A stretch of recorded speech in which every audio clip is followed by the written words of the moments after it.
माझी एकीकडे सहानुभूती विरुद्ध देशातील विकासाचे मुद्दे अशी लढाई खरं तर मुंबईत खास करून पाहायला मिळाली आणि जे काही घडलेलं आहे, जे काही बंड झालं शिवसेनेमध्ये, शिवसेनेत 2 गट पडले, त्यानंतरची होणारी लोकसभेची ही पहिलीच निवडणूक होती. खास करून महाराष्ट्रासाठी त्याकडेच लक्ष लागलेलं पाहायला मिळालंय. तुम्ही कसं बघता?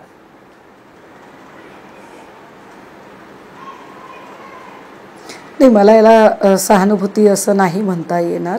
कारण संबंध ज्या काही प्रचार सभा झाल्या त्या प्रचार सभांमध्ये आपण बघू शकता कुठेही सन्मान्य पक्षप्रमुख उद्धव साहेब असतील किंवा आदरणीय पवार साहेब असतील यांनी कुठलाही म्हणजे आमच्यावर अन्याय झाला किंवा आम्हाला मदत करा असा उरबडवेपणा केलेला नाही आहे. इव्हन सुप्रियाताईंनी फॉर्म भरताना स्पष्टपणे आपली भूमिका मांडताना सांगितलं होतं की मी शारदाबाई पवारांची नात आहे, मी रडणारी नाही, मी लढणारी आहे.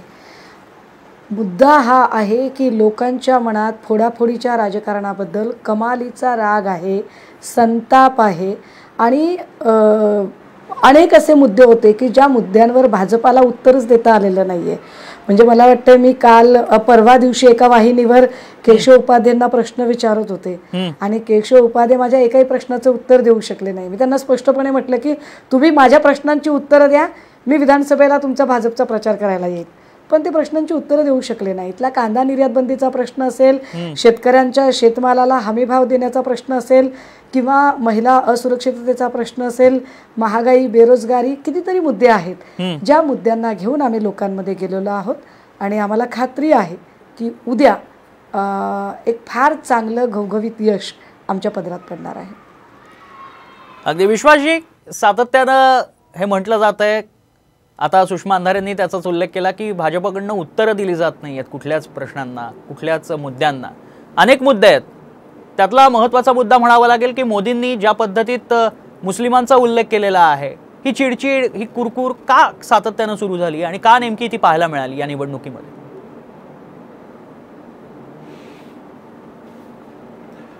नाही, अजिबात नाही. बघा, आम्ही उत्तर काय देणार? यांचे प्रश्न असे आहे की ज्या प्रश्नाचे उत्तरं किंवा यांना जेव्हा 2.5 वर्ष काम करायला मिळालं त्यांनी साधं त्याला अटेम्प्ट देखील केलं नाही. मोदीजींचं आमचं म्हणणं हेच आहे की आम्ही देशातले सगळे प्रॉब्लेम सॉल्व्ह केले नाही आहे, मात्र आम्ही ज्या प्रकारे प्रॉब्लेम सॉल्व्ह करतोय, पुढे जातोय, हे जनता बघते आहे आणि म्हणूनच ते आमच्यासोबत आहे. आता महागाईचा देखील मुद्दा उपस्थित केला. शेवटी महागाई ही काय संपलेली नसतेच, कोणतं सरकार संपवू शकत नाही. मोदीजींच्या काळामध्ये महागाईचा दर 5% आहे. डॉक्टर मनमोहन सिंगाच्या काळामध्ये तो 12% होता. त्यामुळे कांद्याचा विषय हा बाकीचे विषय असो, इम्पोर्ट एक्सपोर्ट कंट्रोल करून सरकार तेव्हाच्या तेव्हा डिसिजन घेत असतं आणि म्हणून जनता आमच्यासोबत आहे. त्यामुळे मोदीजींनी जे म्हटलं हे तर ट्रेलर, अजून बऱ्याच काही गोष्टी करण्यासारख्या आहे. त्यामुळे मुसलमान वगैरे हा विषय तत्कालीन एखाद्या राज्यामध्ये आलेला विषय असतो. आम्ही मुख्यतः वोट जे मागितले ते 2014 ते 2024 या कार्यकाळामध्ये आम्ही अंत्योदयाच्या माध्यमातून जनतेसाठी काय काय कामं केले, लोकांना पक्के घरं मिळालेत की नाही मिळाले, लोकांना घराघरात पाणी मिळाले की नाही मिळालं, वीज मिळाली की नाही मिळाली, 80 कोटी जनतेला अन्नधान्य मिळत आहे की नाही, या सगळ्या मुद्द्यांचा एकत्रित परिणाम हा मतदानावर होतो. आणि म्हणूनच तुम्ही उद्या जे बघताय एक्झिट पोलपेक्षा देखील जास्त, जवळजवळ 370 पर्यंत Bharatiya Janata party at its own आणि एनडीए 400 पर्यंत जाईल असा मला पूर्ण विश्वास आहे. घटना बदलली जाणार हे जे काही परसेप्शन झालं ते बदलण्यात कुठेतरी भाजप अपयशी ठरली. भाजपचा इंटेलेक्च्युअल थिंक टँक तुमच्या भाषेत म्हणायचं तर तो कुठेतरी कमी पडलेला पाहायला मिळाला आणि म्हणून हा मुद्दा मावळला कुठेतरी शेवटच्या टप्प्यापर्यंत येईपर्यंत.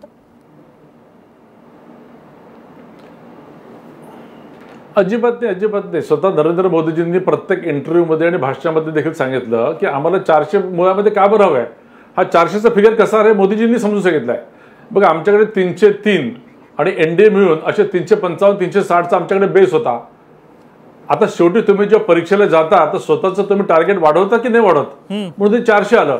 आणि हे बहुमत आम्हाला का हवं आहे तर 370 सारखं आर्टिकल हटवणं, राम मंदिरासारखा जो पेंडिंग विषय होता तो कायदेशीर मार्गाने पूर्ण करणं, गरिबांचा जो की आपल्याला उद्धार करायचा आहे, इकॉनॉमीला आपल्याला पुढे न्यायचं आहे, त्याच्यासाठी कालच GDPचे आकडे आले.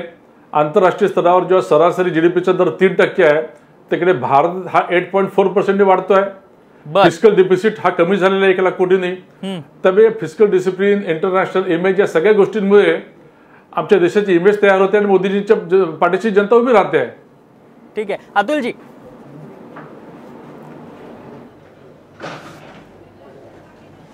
नाही असं आहे, आता यांनी 3% जगाच्या इकॉनॉमीचा ग्रोथ रेट सांगितला. एखादा माणूस उपाशी आहे, त्यांनी एक घास खाल्ला तरी त्याला आनंद होतो, आणि एखाद्याचं पोट भरलेलं आहे तर तो कदाचित एक घास खाती नाही. हा त्यातला अंतर आहे.